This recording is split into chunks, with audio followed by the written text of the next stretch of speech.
Hi guys, Jay Nice on the mic. Happy Saturday. I didn't see many of you guys yesterday in the live stream, but I know it was like a Friday night. Usually I do the live streams on Friday night, Saturday, or Sunday afternoon, evening. So I know a lot of y'all were turning up, but I had a discussion in the live stream yesterday, and if you want to watch it, I'll link it above, or I guess it'll be up here.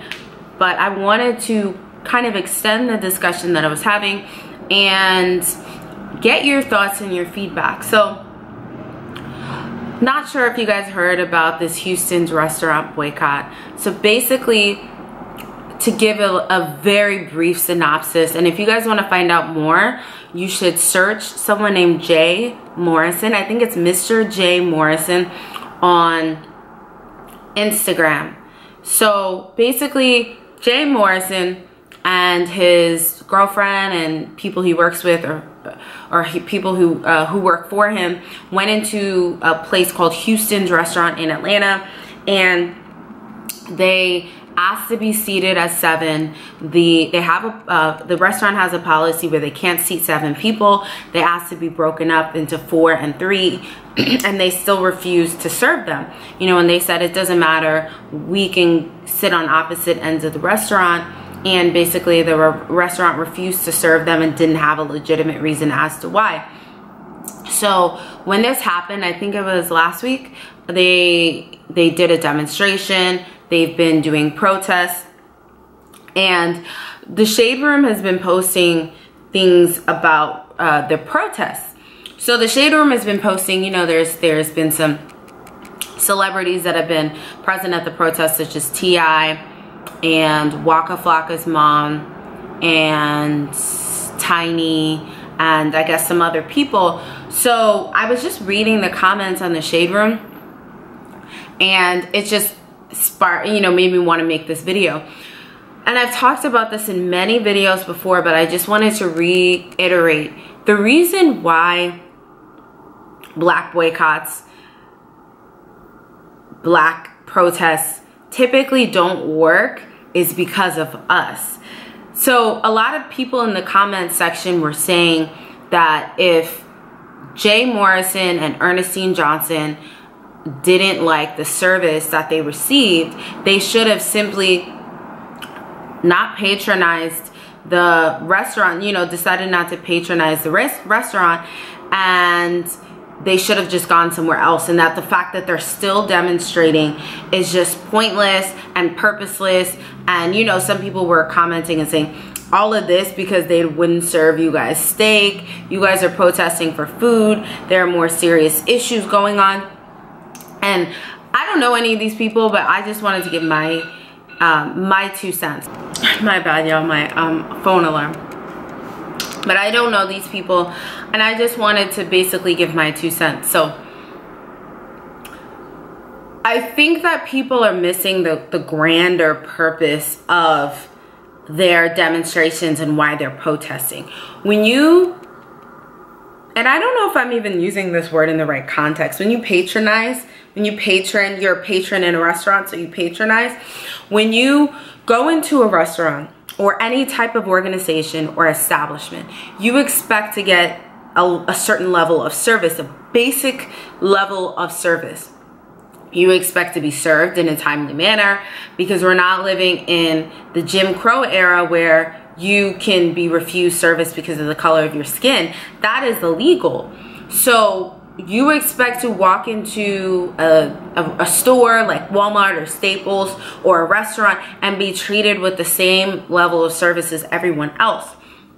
Now, discrimination occurs when you are being treated differently based on arbitrary aspects. So if you are applying a rule to me, but you're not applying it to these other people, which is the case, then that can be seen as discrimination. So if I go into a restaurant and I'm being treated differently than other people who've gone to the restaurant in my same circumstances, then obviously it calls for, that's grounds for discrimination.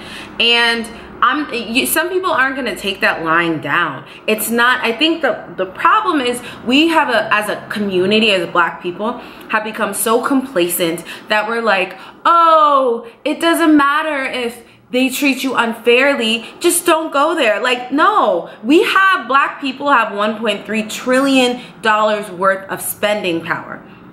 And we don't even use this to our advantage. There's money in, you know, in order to really affect a business, you have to refuse to give them your money anymore. So not only, and you know, I watched Jay Morrison I just subscribed after this whole thing, I subscribed to his Instagram, and he brought up a really good point. So he brings up, you know, they can sue on grounds for Title VII. So Title VII of the Civil Rights Act of 1963 states that it is illegal to treat anyone unfairly based on 5 protected classes. So one of the protected classes is race. So if you, the difficult part is proving that they were treated differently based on race. But what they did find is that they looked through Houston's pictures and they found that that particular restaurant, that same location of the restaurant, has seated parties larger than 7, but they all happen to be white. So the issue becomes, was this a case of discrimination? Was this not? No one can argue that they were treated unfairly. If you're gonna have a rule, you need to apply it to every single person and not just willy-nilly when you feel like applying it. But back to what I was talking about, my issue is, like, I feel like as Black people, we don't stick together. We just think, oh, you know, it's not that big a deal, just don't go to the restaurant. No, not only don't go to the restaurant, don't give them your money. They're treating people unfairly, and this is not fair. You can't take things lying down. And I think that people just expect this to blow over. The restaurant owners probably just expected this to blow over and not being a big deal, and they would just get tired of protesting. But it's not right. And it's not only them. There have been other people that have said that they were treated unfairly at that particular restaurant. So it's not a matter of they're blowing this into way out of proportion. You know, they should be protesting Black on Black crime. Why do we act like we are monolithic beings and can only focus on one specific thing? I can protest Black on Black crime, I can protest police brutality, and I can also protest an establishment treating me as an individual unfairly. I can do all of those things at once. So to say that they're wasting their time and that there are bigger things to protest is totally missing the point. Anytime that and the little things start to add up, anytime you go into an organization or a restaurant, you need to get service. You need to be treated fairly. If this were you, or if this were any of us, we would be feeling a similar level of outrage. What typically happens is when we go into a restaurant, we're treated unfairly. We write a letter to the manager. They send an apology, maybe some free gift cards, and that's it. Does that actually mean that there are long-term changes to the structure of the organization? Probably not. You know, now the employees will hopefully go through some sort of diversity training, which is totally needed. And if anybody needs a diversity trainer, holla at the girl. But they definitely need to go through some sort of diversity training. I think they're calling for the managers involved to be fired or reprimanded in some way because they feel like they were rude to them. And at no point in this video that went viral did it seem like the restaurant gave them an apology. And I think that we have to understand that as far as businesses are concerned, the customer is always right. So if they had simply apologized and agreed to accommodate their 4 and 3 party, none of this stuff would have happened. They would have yelled, you know, got mad, and then they said, okay, we can seat you, and then that would have been cool. But it's like, because you guys refused to, and then the restaurant is like changing their statement. They issued a statement to the news, and then they changed it. So first they said, in one statement, they were saying that the parties were too aggressive, and then in another statement, they're like, oh, we have a new corporate policy. But it's not very clear in the policy why exactly the purpose of that is. So I just think it's unfortunate that black people, we as black people, don't often see beyond the surface. And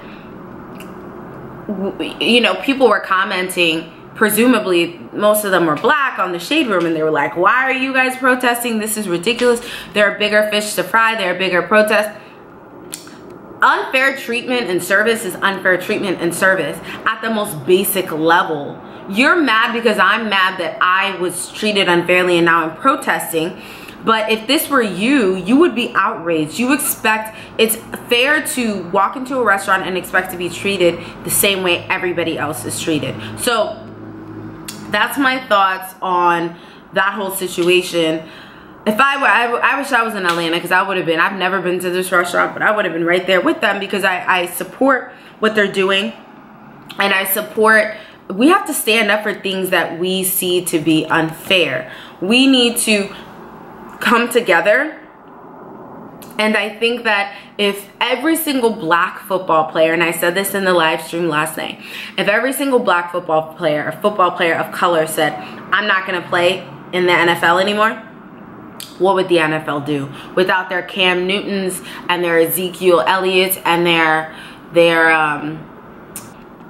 without their Odell Beckham Jr., that's his name, and without their Victor Cruz's? Like, what are they gonna do? But of course, and unfortunately, black people, we can't come together because we're always looking out for our self-interest. A lot of people in the comments in the comment section of the Shade Room were saying, you know, their cheddar broccoli soup is bomb, I'm not gonna boycott. There, you know, as if there aren't a million other restaurants that serve cheddar broccoli soup. You're gonna accept being treated unfairly because you enjoy their food there. You're gonna accept that. Okay, and then also for the people saying, well, there were black people who worked there, so how can they be racist? I've said this in a previous video before. Skin color doesn't mean that people cannot be prejudiced, and that doesn't mean people cannot be biased. So it doesn't matter that there were black people in there working there. Everybody's got to eat. You could be working for a racist establishment or a discriminatory establishment. That doesn't make the establishment any less discriminatory.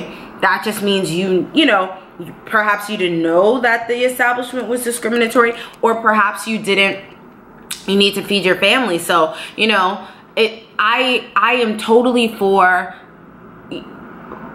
reorganizing or shutting down or doing whatever you have to do for an organization that treats people unfairly.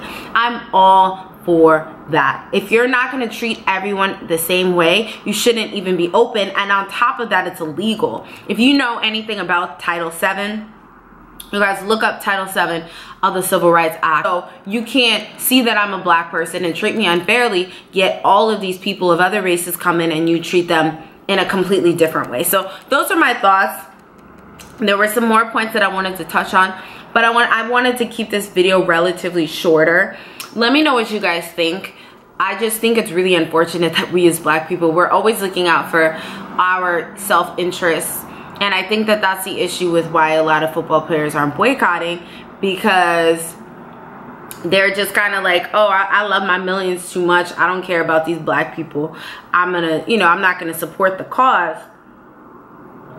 When you really think about it, the NFL cannot function without Cam Newton or without, I don't know, some of these other star players. And I don't even watch football, and I recognize what it is, and I recognize, you know, I recognize the game. And also I think it's like we as a people within the black community are so apathetic, and we're like, if you don't like the service, just don't go there. Okay, but if you see something being done that's unfair, you have to do, I believe, me as a person, I would do everything in my power to try to rectify that situation. And I think that to say that they should have just let it go is a very defeatist mindset, and I don't agree with that. I think that when you see an injustice taking place, no matter how big or how small, you have to try to do what you can to impact changes. Because I apologize for the noise, I got my window open, but because if that can happen to Sally, Sue, and Joe over there, it can surely happen to you. And just imagine you go into a restaurant, you're happy, it's your graduation day, or it's your you got a job promotion, you're hungry, you're starving, all you want to do is eat. You go in there and you're treated like that, where it's unfair, it's arbitrary. How would you react? Do you think that that's fair? A restaurant is in business to serve you. They're not in business to pick and choose who they want to serve when they want to serve that person or those people. So let me know what you guys think. I would love to hear your comments, and I will see you guys tomorrow in the next video.